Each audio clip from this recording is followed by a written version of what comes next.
Saludos, damas y caballeros. Los textos bíblicos de este domingo nos presentan situaciones que cada uno puede entender, que podemos conocer, porque nos hablan de nuestra vida cotidiana. El rechazo de los que piensan distinto, de los que creen, de los que obran como nosotros o distintos, el contraste de obras, desde la envidia, desde la sabiduría, la misericordia, los odios, tantas situaciones en la vida que nos confrontan con los demás.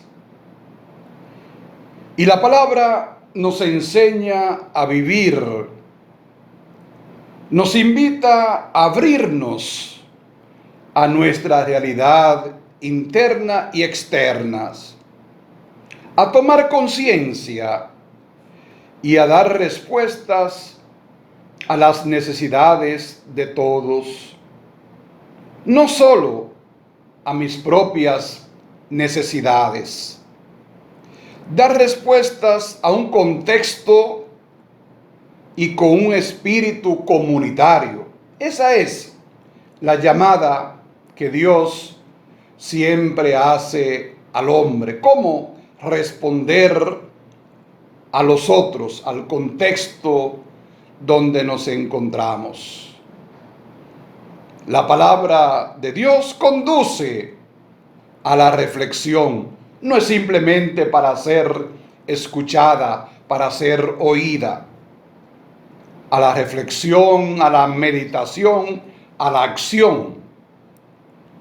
La escucha tiene un significado, tiene un sentido. Su espíritu, el propio de la palabra. Cada cual debe revisar su comportamiento, sus responsabilidades, sus compromisos, su vida, y debe aprender de esa palabra para luego confrontarse con ella y cambiar su vida.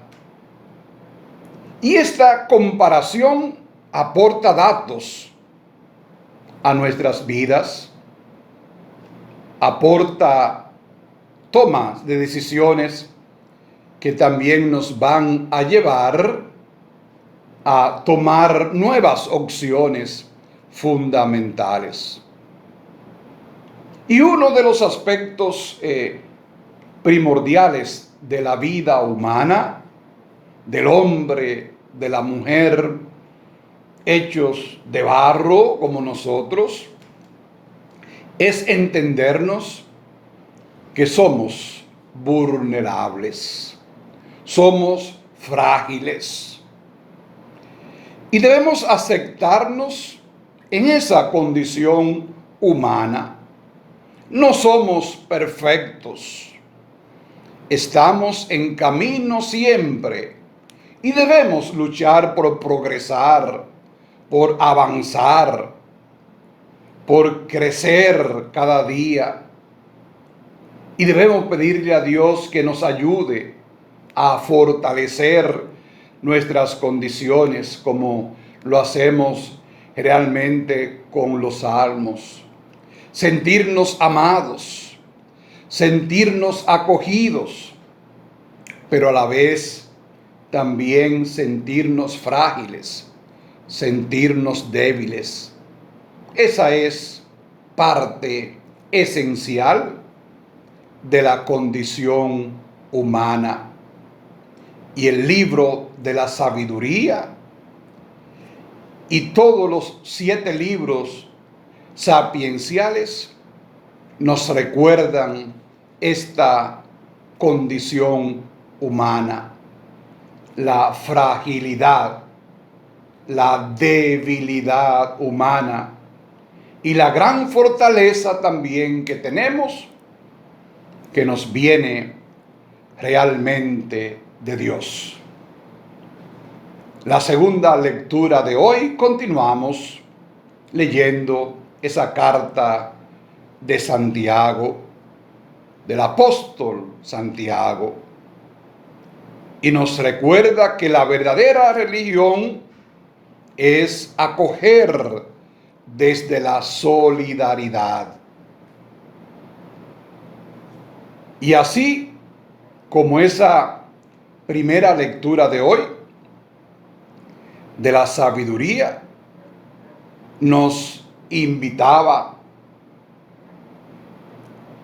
a compararnos con el texto también del siervo de Yahvé de Isaías que el domingo pasado meditamos, y más concretamente apuntarnos a la inspiración que había de suponer para los cristianos sobre la pasión del Señor, ya que en ese justo del libro de la sabiduría se ha visto la actuación de Jesús, tal como podemos ver en la lectura misma del Evangelio que también hoy Marcos nos presenta.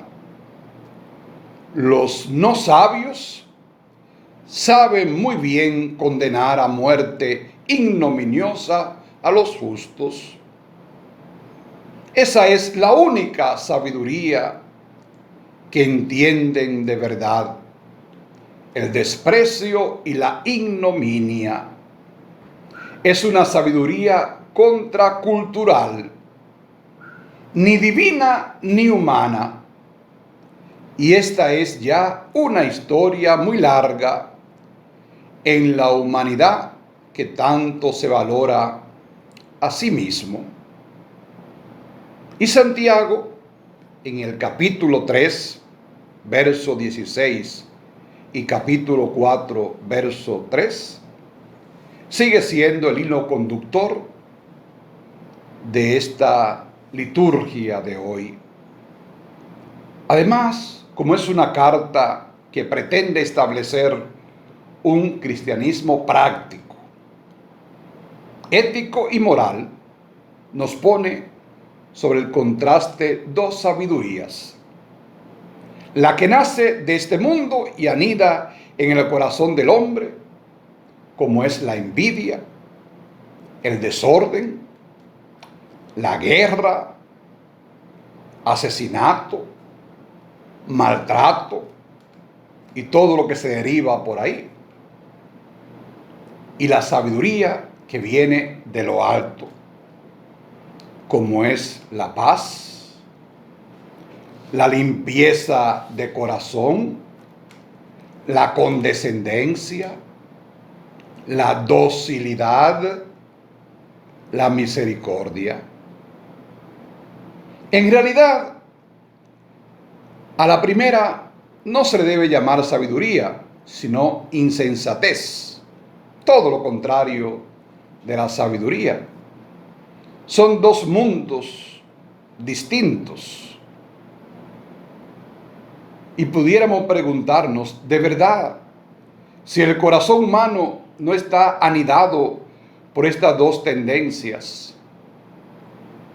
Nuestra propia experiencia personal podría darnos la respuesta. ¿Cuántas veces estamos conducidos, estamos tentados por una o por otra? El autor nos dice que el ser humano, guiado por su instinto, aunque le atribuye un débito especial al diablo para no caer en el principio de maldad en el corazón humano,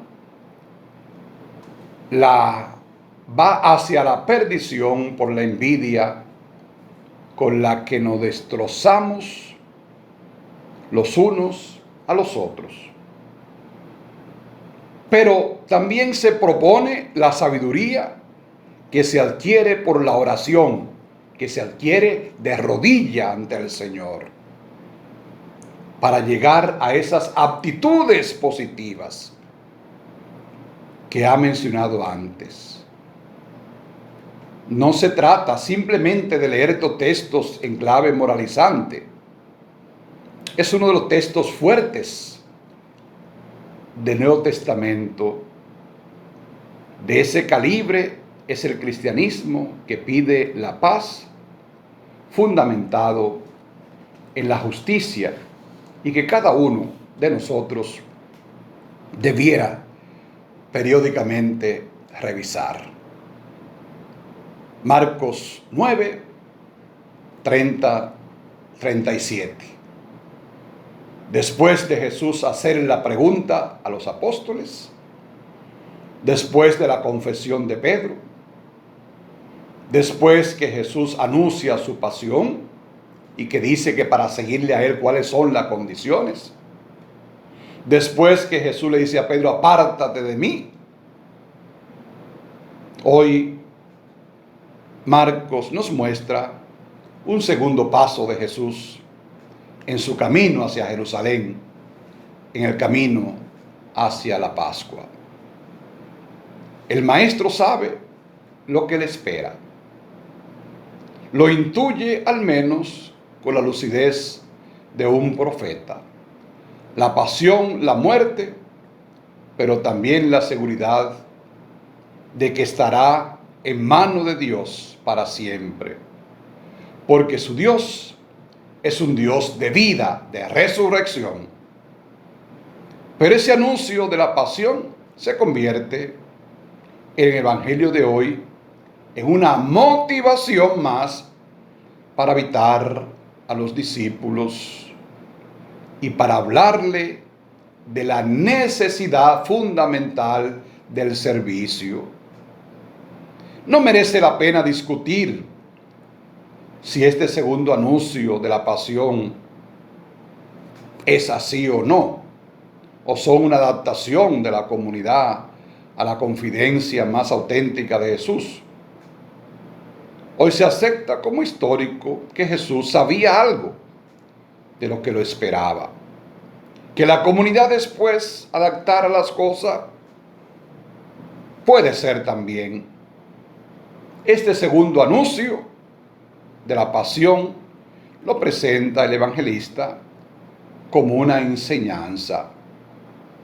Pero los discípulos ni lo entendían ni querían preguntarle, ya que le daba pánico. No querían saber la respuesta ni la verdad. Tampoco Pedro, en el primer anuncio, lo había entendido. Cuando quiere impedir que Jesús pueda ir a Jerusalén para ser condenado, no encajaba este anuncio con su confrontación mesiánica o con su confesión mesiánica, que tenía más valor nacionalista que otra cosa. Marco ha emprendido desde ahora en su narración una dirección que no solamente es reflejo histórico del camino de Jesús a Jerusalén, sino de la enseñanza para la comunidad cristiana de que su Cristo no se fue de rosita a Jerusalén, que confesar el poder y la gloria del Mesías, eso puede ser un tópico religioso como profético. En realidad, eso es así hasta el final, como lo muestra la escena del Getsemaní. Los discípulos no entendieron de verdad a Jesús, ni siquiera porque le siguieron hasta después de la Pascua. En Cafarnaúm, en la casa, que es un lugar privilegiado por Marcos para las grandes confesiones y conferencias de Jesús, porque es el símbolo del don donde se reúne la comunidad, donde se explican las parábolas, le pregunta por lo que habían discutido por el camino, seguramente de grandezas, de ser los primeros cuando llegase el momento. Sus equivocaciones mesiánicas llegaban hasta este punto. Jesús toma a un niño y lo puso en medio como símbolo de su impotencia.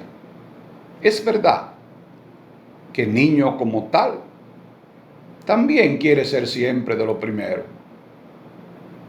Cuando los adultos quieren ser lo primero, entonces se ponen en práctica lo que ha dicho el libro de la sabiduría, y es que el cristianismo no es una religión de rangos, sino de experiencia de comunión y de aceptar a los pequeños, a los que no cuentan en este mundo. Acoger en nombre de Jesús a alguien como un niño es aceptar al que no tiene poder, ni defensa, ni derechos. Es saber oír al que no tiene voz. Son los pobres y despreciados de este mundo. La tarea, como muy bien se pone de manifiesto en la praxis cristiana que Marcos quiere transmitir a su comunidad, no está en sopesar si lo que se acogen son inocentes o no, sino que debemos mirar a la vulnerabilidad, lo mismo que nos decía la primera lectura del libro de la sabiduría. Quizás los pequeños, los niños, los pobres, los enfermos contagiosos no son inocentes, tampoco los niños, algunos no lo son. Es el misterio de la vulnerabilidad humana lo que Jesús propone a los suyos. Pero los suyos, en este caso los 12, discutían por el camino quién sería el segundo de Jesús en su mesianidad mal entendida. Esta es una enseñanza para el cristianismo de hoy que se debe plasmar en la iglesia, en la comunidad religiosa, en los grupos juveniles, en la comunidad de adultos, en cualquier ambiente donde se viva el evangelio. Lo importante no son los puestos, lo importante es el servicio, porque a eso somos todos llamados, a formar iglesia, a formar comunidad. Y donde quiera que haya un servidor, está el Señor presente. Que el Señor Jesús nos ayude, que el Señor Jesús en este nuevo inicio del año escolar en nuestro país nos ayude a todos, educadores, padres, alumnos, comunidad educativa, sociedad, a tener una buena experiencia educativa, formativa, donde todos sirvamos, ayudemos, cooperemos, para que todos también realmente podamos aprender. Y sobre todo, aprendamos del Maestro Jesús, del gran Maestro, en este mes de su palabra, en este mes de la Biblia, donde Él nos habla al corazón y nos enseña palabras de vida eterna. Feliz domingo para todos.